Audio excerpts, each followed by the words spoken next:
In 1975, Suburbs, with an exciting new combination, was looking to take that next step and finally win the Gallagher Shield. It was a tight first round, 3 teams sharing the Alan McAvoy Shield, Suburbs just a couple of points back.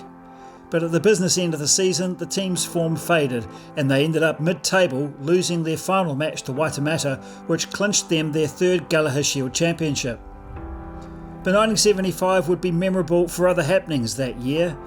Firstly, Lloyd Dowd became the club's 2nd player to play his 200th senior championship match.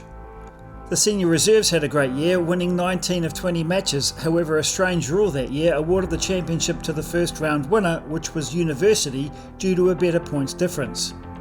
Suburbs won the 2nd round conclusively, and then a 3-match Champion of Champions series to end the season. The farcical outcome that awarded Varsity the championship rightly brought about a change in that rule the following year. Colin Farrell was selected for his 2nd season playing for Auckland A. He had been selected as an 18-year-old the year before, ending up playing most of the season, starting at fullback. In 1975 there was speculation that the more experienced Roger Watman would be preferred, but selector Eric Boggs went with the younger Farrell, who ended up having a great season for Auckland. The most memorable event of the year, however, occurred in October when the club made history when it sent a team of 24 players to Argentina and Chile to play the first rugby matches in these countries involving New Zealand players.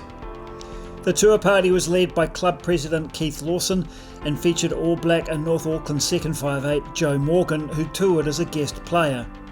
The team played in front of large crowds throughout, and the 3 matches played at Buenos Aires were broadcast live on television.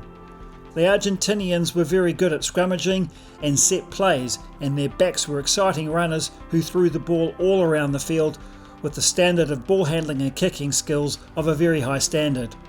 The team started with a win against Rosario at Rosario 17-6.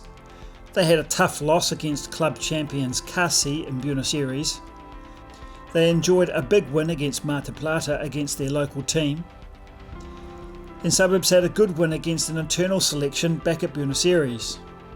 The team then lost against Cordoba when playing there under lights, and they were also beaten by an Argentine selection again back in the nation's capital. Then there was a tight 1-point loss to Mendoza, but a comfortable win was secured across the border in Santiago against a Chilean selection to round out the tour. The trip was naturally filled with sightseeing and soaking up the local culture, experiencing much of what these countries had to offer. The knowledge and experience gained on the rugby field would prove invaluable for a talented group of rugby players who would look to put their lessons learned on this trip to good use once back playing rugby again at home, where one main prize had still eluded the trailblazing club that was Suburbs.